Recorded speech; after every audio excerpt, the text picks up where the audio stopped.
What's up, guys? Welcome back. And of course, in this video, what we're going to be learning is things that you need to know before the mix. So this is about how to listen to the music correctly. I know that sounds a little funny, like I know how to listen to music. How could I be listening to it incorrectly? But actually, when you're mixing, there's a right way and a wrong way of listening to music, and I guess basically what speakers it's coming out of and all that sort of stuff. So we're going to basically talk over some of these points right now. Now, the first thing that you need to know is that the best thing to mix out of is actually a pair of studio monitors. Now, the reason this is because, let's say if you're mixing out of, let's say, your computer speaker, or maybe you have some desktop speakers for your computer. The problem with those types of speakers is that they're not going to give you the accurate depiction of the sound. Essentially, these are going to be colored with either like bass boost, or maybe you have a high-end system which is going to give you more high fidelity than the music's actually outputting out from the computer itself, which is kind of difficult to explain. But the speakers might be adding extra to the mix that's not actually there. Therefore, you're not going to be able to mix correctly. If you think you need to add less bass because your computer speakers or whatever speakers you're using are adding a lot of it, so you think it sounds great, but off another system, if you move this to your car, if you move this to maybe your headphones or an iPod or something like that, it's not going to sound exactly the same. So what you first need to know is that you have to have a pair of proper mixing monitors. So in our other video series, the Head Start video series 2, we talk about some of these options and what are the most affordable options that you can look for. So of course, look out for those videos as well. Now, moving forward, there's a lot of science behind listening as well. Essentially, when you are mixing, you have to keep in mind of a lot of things, like the room, for example, like room surfaces, walls, ceiling, floor, furniture. Basically, there's a balance between the direct and reflected sound that you're actually listening to. So if there's things in your room, or if your room is set up very like kind of funny, or there's a lot of clutter in your room, you're not going to be able to listen to your music the right way or mix the right way, because there's a lot of things reflecting that sound. So you're not getting basically the true sound that you could be getting. So you need to keep in mind things like that. You want to have a very nice, I guess, open mixing area.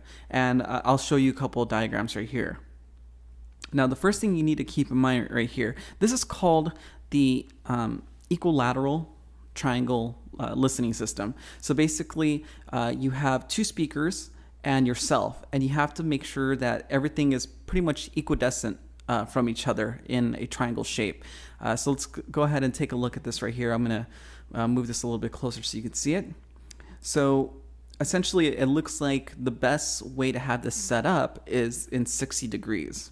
Okay, so you want to position yourself, everything in equal distance from each other, including the speakers and yourself, so you can find what is called the listening position or the sweet spot. So this is where essentially the listening of your tracks is going to sound the absolute best. If you could see at this next diagram that I'm going to show you right here, it shows also just some specifics to keep in mind when centering your speakers as well. You want to make sure that there is a good distance between the speakers and the wall on the left and right side and behind it, and I guess pretty much in all directions, as you could see. This is so that you can basically capture the sound the way it was meant to be heard, and so that you can do a better job mixing it. This is going to be so that it sounds great not only in your mixing studio on your monitors, but on headphones and other monitors, your car, or anywhere else.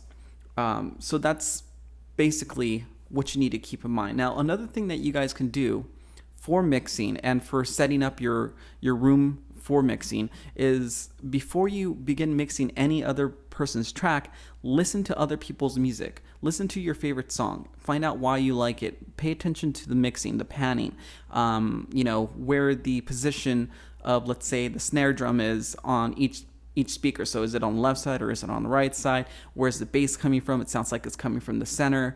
Things like that. And even, I would say, a good activity to do is not only do it with speakers, but also do it with headphones, because it's a little easier to pay attention to details, that way.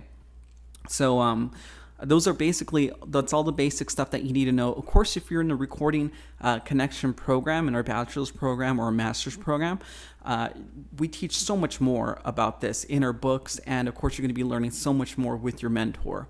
But that's pretty much it for this video. Go ahead and look out for the next video. We're going to be giving you a project, and it's going to be pretty awesome. So I'll catch you guys on that one. Thanks for watching this video. And if you're watching this video and you're not currently enrolled to the Recording Connection, this is only a small taste of what you could be learning in our program. The Recording Connection provides all of our students with industry standard software like Pro Tools to take your engineering skills to the next level. We also provide books with excellent lesson plans, a professional studio engineer who will mentor you and show you how to operate real studio equipment, and so much more. With the Recording Connection, getting finance is a breeze. We have many different tuition options, so getting hooked up at a studio near you is fast and easy. For more information, check out www.recordingconnection.com. And of course, I'll catch you guys on the next video.